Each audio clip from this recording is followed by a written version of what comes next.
अस्सलाम वालेकुम दोस्त। देखिए, अगर आप डीएलएड में एडमिशन लेना चाहते हैं तो अभी आपके लिए एमपी मध्य प्रदेश में एडमिशन के लिए रजिस्ट्रेशन हो रहा है। तो सबसे पहले आप क्या करेंगे, ये 4-5 दिन बचे हुए हैं रजिस्ट्रेशन के लिए। आप रजिस्ट्रेशन कीजिए एमपी ऑनलाइन पे जा कर के, उसके बाद फिर आप कॉलेज चूज़ करेंगे जब भी आपको एडमिशन मिलेगा। ठीक है, जैसे कि आप देख सकते हैं ये एमपी ऑनलाइन पोर्टल है। हम इस पोर्टल पर आ गए हैं।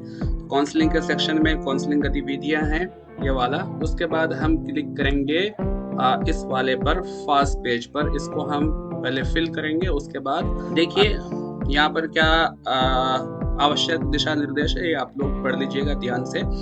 ये वेबसाइट आप ध्यान में रखें, mponline.gov.in। ठीक है, डिटेल में पढ़ लीजिएगा। पहली बात ये है कि अगर आप एमपी के रहने वाले हैं तो आपको डोमिसाइल सर्टिफिकेट देना पड़ेगा, और अगर आप एमपी से बाहर के हैं तो डोमिसाइल नहीं लगता है। डोमिसाइल का मतलब होता है आवासीय या निवास प्रमाण पत्र। ठीक है, तो यहाँ पे देखिए 2 ऑप्शन आता है। माध्यमिक शिक्षा मंडल भोपाल मध्य प्रदेश से हायर सेकेंडरी 12वीं परीक्षा उत्तीर्ण की है, सम्मिलित हुए हैं। ठीक है, अगर आप एमपी से मध्य प्रदेश से डीएल अपने 12वीं पास किया है तो आप ये हाँ चूज करेंगे, और अगर आपने 12वीं कहीं दूसरी जगह से किया है एमपी मध्य प्रदेश के अलावा से, तो फिर आप नो चूज करेंगे, जैसे कि यहाँ पर हमने किया।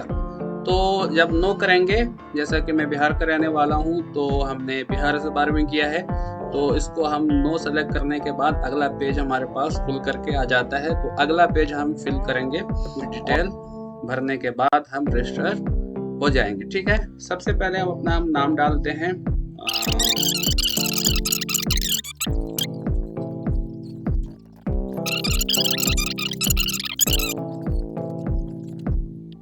तो ये हमें बोल रहा है हाई स्कूल 10वीं का प्रमाण पत्र सिर्फ और सिर्फ जेपीजी फाइल में आप 50 से 100 KB के बीच में आप सबमिट कीजिए।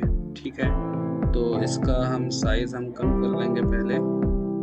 चलिए, 10वीं का सर्टिफिकेट अपलोड हो गया। अब हम करेंगे हायर सेकेंडरी इंटरमीडिएट का, तो उसके लिए हमें पहले इसका साइज कम करना पड़ेगा।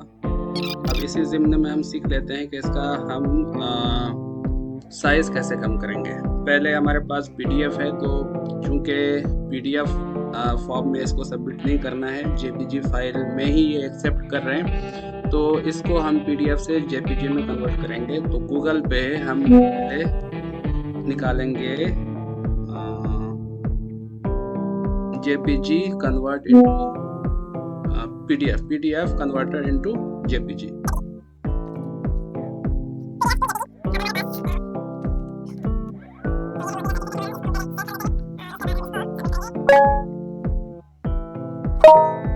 तो हम करेंगे सेलेक्ट, और सेलेक्ट करने के बाद हम इसको कहाँ पे रखे हैं इसको निकाल लेते हैं। माय डॉक्यूमेंट्स में हमने इसको रखा था, तो कहाँ है माय डॉक्यूमेंट्स में, हम इसको ढूंढ करके निकालते हैं। पहले ये रही, तो इसको हम सेलेक्ट करेंगे और ये जेपीजी में कन्वर्ट हो गया 1 सेकंड के अंदर।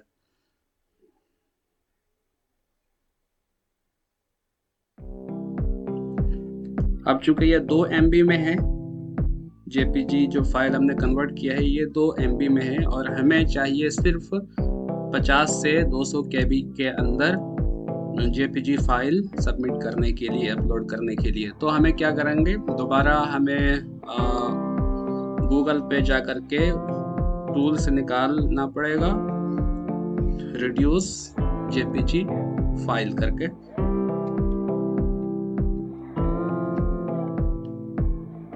रिड्यूस इमेज साइज हमने गूगल से एक टूल निकाला हुआ है फ्री वाला, तो पहले हम इसको डाउनलोड कर लेते हैं और उसके बाद फिर हम